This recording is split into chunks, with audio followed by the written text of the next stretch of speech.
বিয়ে বাড়ি থেকে বউ পালিয়েছে, কথাগুলো মুহূর্তেই পুরো বিয়ে বাড়িতে ছড়িয়ে যায়। বর বেশে বসে থাকা উদয় চৌধুরী কথাগুলো শুনতেই কিছু সময় নিশ্চুপ হয়ে বসে থাকে। উদয় চৌধুরী কোনো কিছুতেই সহজে রিয়াক্ট করে না, আর যখন রিয়াক্ট করে তখন মাথার তারতুর আওলা জাওলা হয়ে যায়। রিল্যাক্স মুডে ভাবতে শুরু করে ওর হবু বউ যারা কেন পালিয়ে গেল। প্রেম করেই তো বিয়েটা হচ্ছিল দুজনের সম্মতিতে, পালিয়ে যাওয়ার কোনো কারণ উদ্ঘাটন করতে পারে না উদয় চৌধুরী।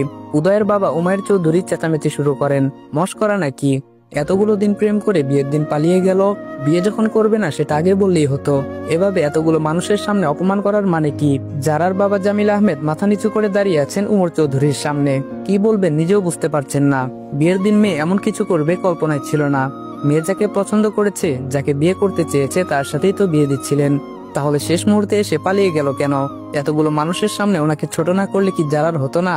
দুই পরিবারের মান সম্মান ধুলোয় মিশিয়ে দিয়ে চলে গেছে। আর চোখে উদয়ের দিকে তাকান জামিল আহমেদ।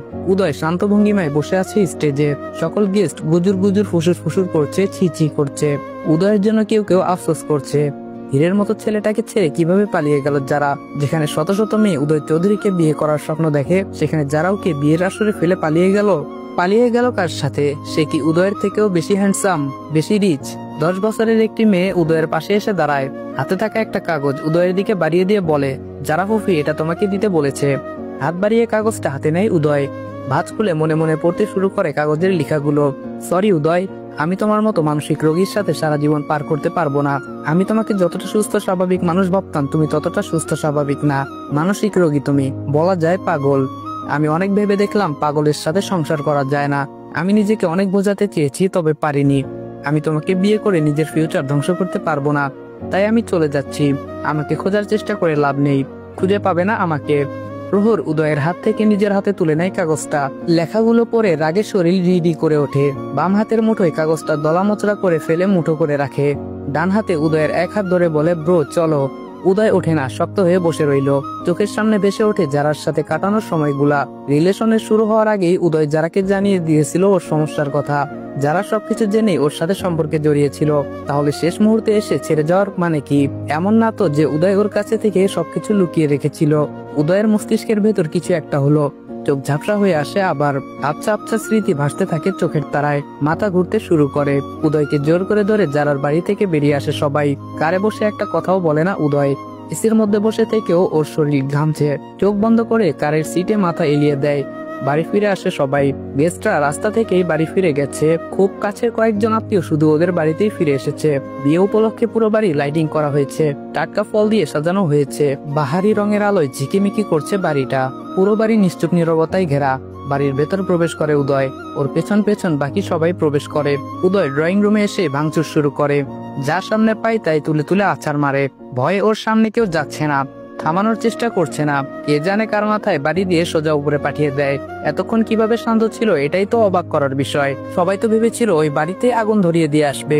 উদয়ের রাগ সম্পর্কে অবগত সবাই, যেমন শান্ত ঠিক তেমন অশান্ত। 5 মিনিটে সাজানো গোছানো ড্রয়িং রুম শেষ। চোখের পলকে যেন সুনামি বয়ে গেল। পকেট থেকে ফোন বের করে এক আছাড়ে শেষ করে দেয়। ভয়ঙ্কর ভাবে গর্জন করতে শুরু করে। প্রহরের দিকে এগিয়ে যেতে শুরু করে। প্রহরের সাথে যে কয়জন দাঁড়িয়ে ছিল তারা ভয়ে সরে যায়। প্রহর ঠায় শক্ত হয়ে দাঁড়িয়ে আছে। মুখোমুখি দাঁড়ায় ছোট ভাইয়ের। উদয়ের 2 চোখে রক্ত উঠে গেছে, কপালের প্রত্যেকটা রগ ফুলে উঠেছে। রাগের মাথায় যে কাউকে খুনও করে ফেলতে পারে এখন। পাগল আর রাগের মাথায় মানুষ পারে না এমন কোনো কাজ নেই। প্রহর বলে, ব্রো শান্ত হও, এরকম করলে অসুস্থ হয়ে পড়বে। উদয় বলে, আমি পাগল? পাগল আমি? আমাকে দেখে পাগল মনে হয়? দুদিকে মাথা নাড়ায় প্রহর। উদয় বলে, তাহলে যারা আমাকে বললো আমি পাগল, পাগলের সাথে সংসার করা যায় না, কেন বললো এই কথাগুলো?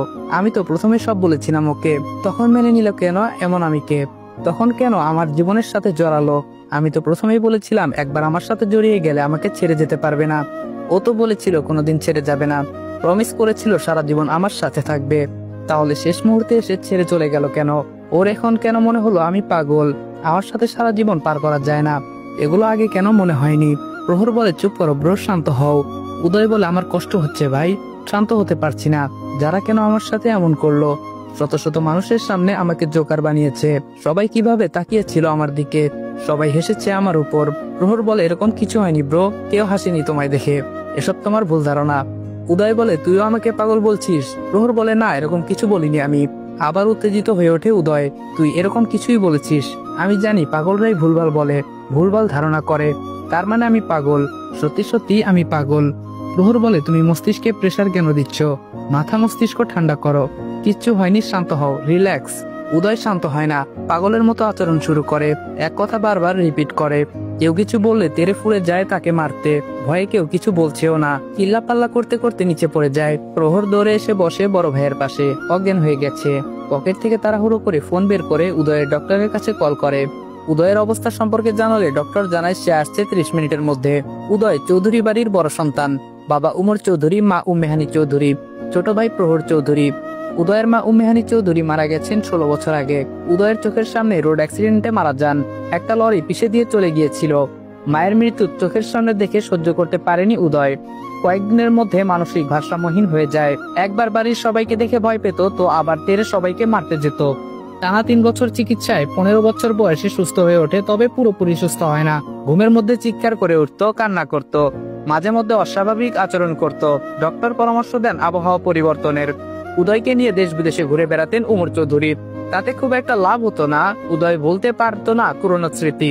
এভাবেই দিন পার হতে থাকে। ওর আশেপাশে মানুষজন থাকলে বেশি হাইপার হয়ে যেত, অকারণে ভাঙচুর করতো। ওর রুম থেকে কাচের সবকিছু সরিয়ে ফেলা হয়। নিজের ক্ষতি করতে পারে এমন কিছুও রাখতো না। 3 বছর গ্যাপ যায় পড়াশোনায়। 2 ভাই একসাথে স্কুল কলেজ শেষ করে। দেশে ভার্সিটিতে ভর্তি হতে বললে উদয় জানায় সে দেশের বাইরে চলে যাবে। এখানে ওর ভালো লাগে না, দম বন্ধ হয়ে আসে। উমর চৌধুরী ভেবে চিন্তে উদয়কে দেশের বাইরে পাঠিয়ে দেওয়ার সিদ্ধান্ত নেন। ওখানে উন্নত চিকিৎসাও হবে, পড়াশোনাও হবে। 2 ভাইকে একসাথে পাঠিয়ে দেন বাইরে। 7টা বছর ইতালি ছিল দুজন, এর মধ্যে একবারও দেশে আসেনি। উমর চৌধুরী বছরে 2 বার ওদের কাছে যেতেন, কয়েকদিন করে থাকতেন। তখন উদয়কে দেখতে পুরোপুরি সুস্থ লাগতো, তবে ঘুমের মধ্যেই চিৎকার করত, না ঘুমিয়ে বসে থাকতো রাতের পর রাত। চোখ বন্ধ করলে মায়ের অবস্থা স্মৃতি ভেসে ওঠে চোখের তারায়। উমর চৌধুরী যখন ওদের কাছে যেতেন তখন নিজেই উদয়কে সাইকোলজিস্টের কাছে নিয়ে যেতেন।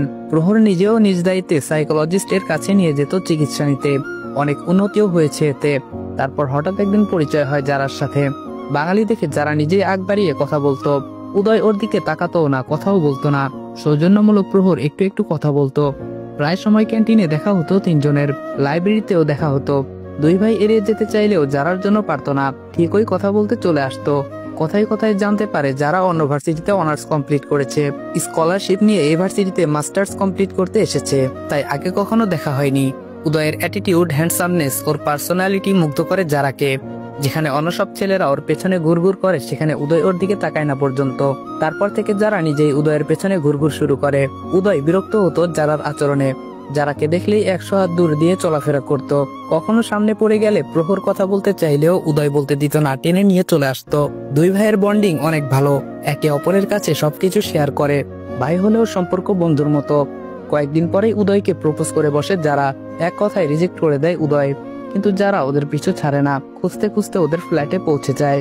আঠার মতো লেগে যায় 2 ভাইয়ের পেছনে। প্রহরের মাথা খেত সারাদিন উদয়কে বোঝানোর জন্য। 2 মাসে 2 ভাইয়ের পিত্তি জ্বালিয়ে দিয়েছিল। শেষ পর্যন্ত না পেরে উদয় নিজের সম্পর্কে সব বলে দেয় যারাকে। সবকিছু শোনার পর কিছু সময় স্তব্ধ হয়ে থাকে যারা। ওর বিশ্বাস হয় না উদয়ের কথা। উদয় হয়তো মিথ্যে বলছে। উদয় না পেরে যারাকে সাথে নিয়েই সাইকোলজিস্টের কাছে যায়। তাদের ভাষ্য মতে উদয় পুরোপুরি সুস্থ হয়ে উঠবে আস্তে আস্তে, তবে একটু সময় লাগবে, এটাই। যারা সব মেনে নেয়। ও উদয়কেই চাই। ওর পাগলামি দেখে প্রহর নিজেও উদয়কে বোঝায়। উদয় যারাকে বলে কোনো পরিস্থিতিতেই ওকে ছেড়ে যাওয়া যাবে না। আবেগের বশে সব মেনে নেয় যারা। উদয় তো সুস্থ হয়েই যাবে, এখন ও সুস্থই আছে, এখানে ছেড়ে যাওয়ার কি আছে? যারা সারা জীবন থাকবে উদয়ের সাথে। কিন্তু সময় বদলায়, মানুষ বদলায়, অনুভূতি বদলায়, বদলায় সম্পর্ক। আজ সময় বদলে গেছে, যারাও বদলে গেছে, যারার অনুভূতিও বদলে গেছে। ওদের দুজনের সম্পর্কও বদলে গেছে। দ্বিতীয়বারের মতো ভেঙে দিয়েছে উদয়কে। আজ উদয়ের মনে আবারও হারিয়ে ফেলার কষ্ট অনুভব হচ্ছে। প্রথমে মা, এখন ভালোবাসার মানুষ। ওর মা তো পৃথিবীতে নেই, চলে গেছে সারা জীবনের জন্য। কিন্তু যারা তো আছে, এই পৃথিবীতেই আছে, হয়তো এই শহরেই আছে, থাকবে। অথচ উদয় ওকে পাবে না। এই কষ্ট উদয় আবার রাখবে কোথায়? ছেড়ে যাওয়ার হলে ভালো কেন বাসলো? উদয় তো জোর করে ওকে নিজের জীবনে আনেনি। সন্ধ্যার পর ছাদে বসে বসে উষার কাছে উদয়ের অতীত শুনছিল নাদিয়া। উদয়ের সাথে বিয়ে হয়েছে 1 সপ্তাহ। উদয়ের অদ্ভুত আচরণ আর এই অবস্থার কারণ উষাকে জিজ্ঞেস করলে প্রথমে উষা বলতে চায় না। অনেকবার জোর করার পর সবকিছু বলে। সবকিছু শোনার পর নিশ্চুপ হয়ে গেছে নাদিয়া। হঠাৎ নিচ থেকে চিৎকার চেঁচামেচির শব্দ ভেসে আসে। ভালোভাবে খেয়াল করে দেখে এটা উদয়ের গলার স্বর। নাদিয়া আশেপাশে নজর বুলিয়ে দেখে অন্ধকার হয়ে গেছে। উষার কথাগুলো শুনতে শুনতে তো সময়ের খেয়ালই ছিল না। কটা বাজে এখন? আর ওর খবর আছে। উদয় ওকে মাথায় তুলে একটা আছাড় মারবে। উষাকে রেখে দৌড়ে সিঁড়ি বেয়ে নিচে নামতে শুরু করে। নিচে এসে দেখে উদয় সিরামিকের ফুলদানিগুলো তুলে তুলে ভাঙছে। দুটো ভেঙে ফেলেছে অলরেডি, তৃতীয়টা ভাঙতে গেলে প্রহর থামানোর চেষ্টা করে। প্রহরের মাথায় ফুলদানি ভাঙতে উদ্যত হতেই নাদিয়া বলে ওঠে, কি করছেন? ওটা দিয়ে মারলে তো মাথা ফেটে যাবে। উদয় প্রহরের দিক থেকে চোখ সরিয়ে নাদিয়ার দিকে তাকায়। নাদিয়াকে দেখতেই ওর রাগ আরো বেড়ে যায়। কখন থেকে ডাকছে, কোথায় গায়েব হয়ে গিয়েছিল। ফুলদানি নিয়ে তেড়ে যায় নাদিয়ার দিকে। ও বাবা গো বলে নাদিয়া দেয় দৌড়। পেছন পেছন দৌড়ায় উদয়। গেট খোলা পেয়ে বাড়ির বাইরের দিকে দৌড় শুরু করে। উদয়ও সেদিকে যায়। পেছন পেছন যায় বাড়ির সবাই। আজ নাদিয়াকে ধরতে পারলে খবর আছে। আর যেই খেপা খেপেছে উদয়, সোজা না উপরে পাঠিয়ে দেয়।